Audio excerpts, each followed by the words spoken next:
जय माता दी दोस्तों, आज हम आपको देवी दुर्गा के तीसरे स्वरूप माता चंद्रघंटा की कथा सुनाते हैं। इसे ध्यान से सुनिएगा। माँ दुर्गा की तीसरी शक्ति है चंद्रघंटा। नवरात्रि में तीसरे दिन इसी देवी की पूजा आराधना की जाती है। देवी का यह स्वरूप परम शांतिदायक और कल्याणकारी है।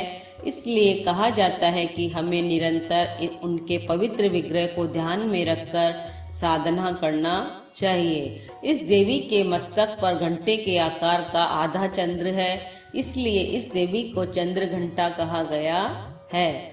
इनके शरीर का रंग सोने के समान बहुत चमकीला है। इस देवी के 10 हाथ हैं। वे खड़ग और अन्य अस्त्र शस्त्र से विभूषित है।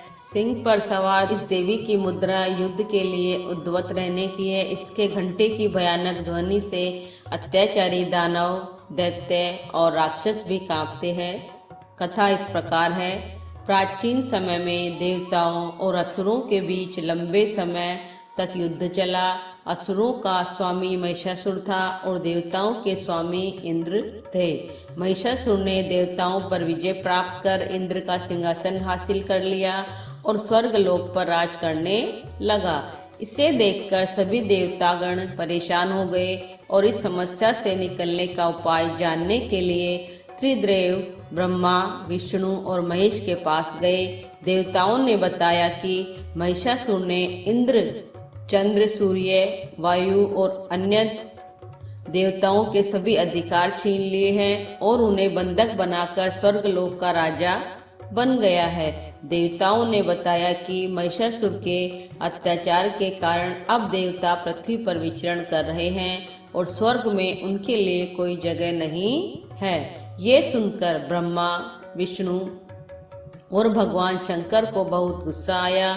तीनों देवता के गुस्से की कोई सीमा नहीं थी। गुस्से की वजह से तीनों के मुख से ऊर्जा उत्पन्न हुई और देवता गणों के शरीर से निकली ऊर्जा भी उस ऊर्जा से जाकर मिल गई। ये 10 दिशाओं में व्याप्त होने लगी। तभी वहां एक देवी का अवतरण हुआ। भगवान शंकर ने देवी को त्रिशूल और भगवान विष्णु ने चक्र प्रदान किया। इसी प्रकार अन्य देवी देवताओं ने भी माता के हाथों में अस्त्र शस्त्र सजा दिए। इंद्र ने भी अपना वज्र और ऐरावत हाथी से उतरकर एक घंटा दिया। सूर्य ने अपना तेज और तलवार दिया और सवारी के लिए शेर दिया। तभी उनका नाम चंद्रघंटा पड़ा।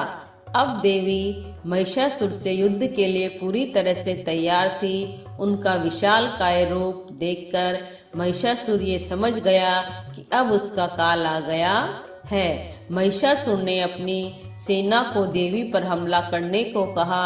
अन्य दैत्य और दानवों के दल भी युद्ध में कूद पड़े, लेकिन देवी ने एक ही झटके में दानवों का संहार कर दिया। इस युद्ध में महिषासुर तो मारा ही गया, साथ में अन्य बड़े दानव और राक्षसों का भी संहार मां के हाथों हो गया। इस तरह मां ने सभी देवताओं को असुरों से मुक्ति दिलाई। वीडियो पसंद आया हो तो इसे लाइक कीजिए और चैनल को सब्सक्राइब करना न भूलें। जय माता दी।